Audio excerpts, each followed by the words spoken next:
Welcome back, everyone. It is a big day in college football. We're talking Selection Day, when the committee will announce the playoff semifinal matchups, the New Year's Bowl pairings, and the final top 25. And joining us to talk about it from Bristol, Connecticut is ESPN SportsCenter anchor and host of College Game Day, Reese Davis. Hi there, Reese. It's going to be a big day. Thanks for joining us.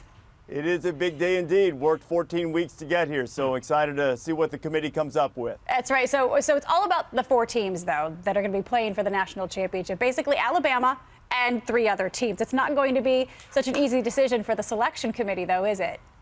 I don't think so. I do think that there are 3 spots that are pretty solid for the selection committee, being Ohio State at number 2, albeit that one a bit controversial in some eyes. And Clemson will be one of the top 4 as well. What order Clemson and Ohio State are in remains to be seen. The real question, I think, comes at number 4, because you have a Washington team which won the Pac-12 but has a horrific non-conference strength of schedule.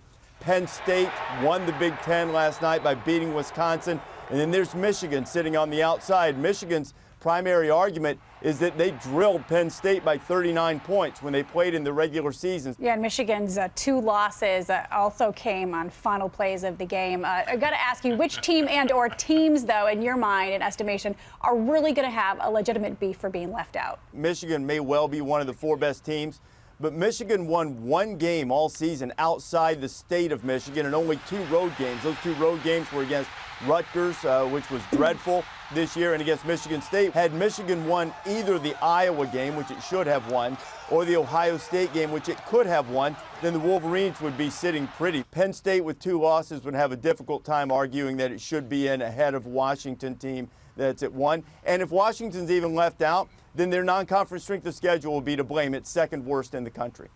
Real quick, Ron and Rob want to weigh in with you, Reese. I think it's a pretty strong argument you can make that Michigan's a better team, a stronger team than Washington. But, you know, Washington had the 1 loss, and Michigan had the 2, so but Reese, do they take into account, like, how strong a team is late in the season? You can say Penn State certainly is a better team now than when they lost to Michigan. I think they do account for improvement during the subjective part of the evaluation, and certainly that'll be taken into consideration. But one phrase you'll hear often on our show today when we talk to Kirby Hocutt, who is the chairman of the selection committee, is he'll say total body of work. Yep. They want every game in the regular season to count as much as possible. So while I think there is some credit given to improvement during the latter part of the season, they really try to put some emphasis on what happens in the early part of the season as well. Reese Davis, thank you. Ron and Rob, thank you for weighing in as well. Reminder, you can catch the College Football Playoff Selection Show starting at noon on ESPN. That championship game, January 9th.